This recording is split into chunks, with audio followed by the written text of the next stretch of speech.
अब हम अकबर का आगे पढ़ेंगे कि अकबर का राजपूत नीति कैसी थी। अकबर राजपूत उसको बहुत परेशान करते थे, तो उसने परमानेंट सोल्यूशन निकालने के लिए क्या करा, उसने दमन और समझौते की नीति अपनाई। इसमें क्या करता था, वो हराता था।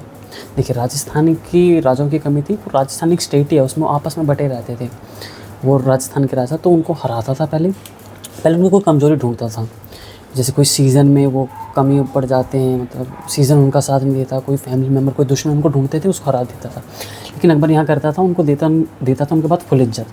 अकबर क्या करता था, तुम ही राजा रहो, सब कुछ तुम ही, टैक्स तुम ही वसूलोगे, बट तुम हमारे जो भी हम फॉरेन रिलेशंस जो होंगे वो हमारी मानोगे, कॉइन हमारे चलाओगे, और जब बुलाएं सेना के लिए तब तुम आओगे। तो उनको एक मनसूबदार बना देता था। हम जानते हैं मनसूबदार क्या होता है। मनसूबदार होता है कि एक टुकड़ी दे देता था, एक एरिया को एक हेड बना देता था कि सैनिक तुम लाओ, घुड़सवार तुम संभालो, हम तुम्हें उनके पैसे देंगे, ठीक। और फिर पैसे वो घोटाला कर सकता था, तो वो क्या करता था, टैक्स की मतलब एकता व्यवस्था तो उसने बंद कर दी थी। वो एकता व्यवस्था इल्तुतमिश ने जो चालू करी थी, ये क्या करता था, तुम टैक्स, तो हम तुमको ज़मीन दे देते हैं, तुम उसी से टैक्स कलेक्ट करो और ये सेना चलाओ, जब बुलाएं तब आना, ठीक। और फिर जो ये सब चल ही रहा था, पर मेवाड़ एक ऐसा था जिसकी राजधानी कभी चित्तौड़ या उदयपुर होती थी। ये साउथ के है राजस्थान में, ये कभी नहीं झुका। ये ना कभी मानता ही नहीं था किसी मुग़ल शासक में, या रतन सिंह हो उस समय, अलाउद्दीन खिलजी के समय, या अभी उदय सिंह हो, महाराणा प्रताप, बहुत से हैं। अकबर के अब सैन्य अभियान इंपॉर्टेंट पड़ते हैं, जो इंपॉर्टेंट है। 1561 में उसने मालवा का अभियान करा, जो मध्य प्रदेश में। उस समय वहाँ के राजा थे बाज बहादुर, और उसका नेतृत्व कर रहा था अकबर की सेना का कौन, आदम खां। आदम खां कौन था, महामान्य का बेटा था। जो आदम खान ने ना इसी युद्ध में बहुत घपला करा, और जोधा भाई ने भी जब इसको बोला था कि घपला कर रहा है, आपके खिलाफ ही षड्यंत्र रच रहा है, तो उसने हाथी से कुचलवा दिया था महामान्य के सामने। महामान्य वो जोधा भाई की दाई माँ थी, अकबर की दाई माँ थी महामान्य। 1562 में इसने आमेर का राजस्थान में अभियान करा। इसमें क्या था, वहाँ के राजा थे भारमल, और ये कच्छावा वंश के थे, ठीक। तो अकबर ने इसमें बहुत टैक्स लगाया, इतना टैक्स लगाया कि उसने, फिर अकबर ने कहा अगर हम अपने वैवाहिक संबंध करेंगे तो हमारा कुछ ये सॉल्व हो जाएगा प्रॉब्लम। तो भारमल की बेटी थी जोधा भाई, जिसे हरखा भाई कहते थे, और जिसे अकबर ने बाद में उनको उपाधि दी थी मरियम उज जमानी। और वही भारमल के भाई थे भगवान दास, और भगवान दास के बेटे थे मान सिंह। अकबर ने इनको अपना सेनापति नियुक्त करा था, और मान सिंह के नेतृत्व में अकबर ने सबसे ज़्यादा युद्ध लड़े थे। और दो महिला जिन्होंने सबसे ज़्यादा अकबर का विरोध करा था, पहली थी रानी दुर्गावती गोंडवाना की, जो मध्य प्रदेश की थी, जो संग्राम सिंह की विधवा पत्नी थी, और दूसरी थी साउथ इंडिया में चांद बीवी।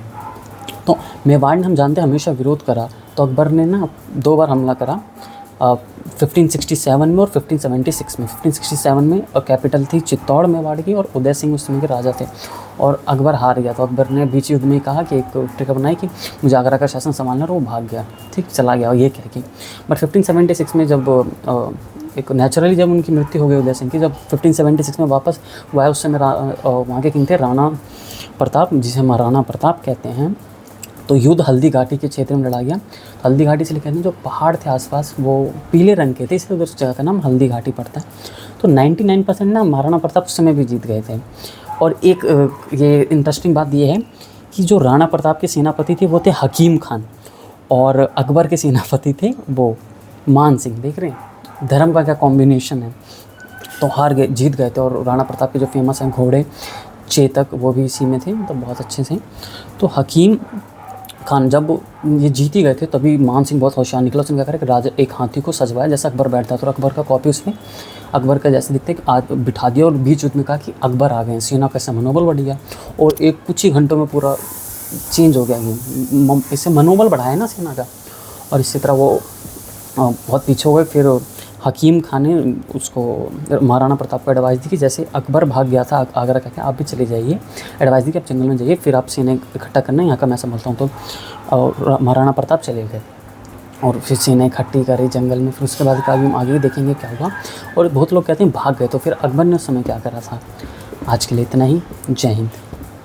हाँ, की पॉइंट्स ये है कि राजा को क्रूर होना बहुत ज़रूरी है। जैसे अशोक के टाइम में होता, वो एकदम कलिंग वलिंग एकदम खून सबसे क्रूर शासक था, लेकिन जैसे ही क्रूरता कम करी, तहस नहस हो गया मगध का वो था मौर्य साम्राज्य। और वैसे ही देवता भी बहुत प्यार से बात करते हैं, लेकिन जब कोई पता है राक्षस है और वध करना ज़रूरी है, तो वो भी हथियार हाथ में रखते हैं। कमज़ोर होगे, साफ़ हो जाओगे। आज के लिए इतना ही। जय हिंद।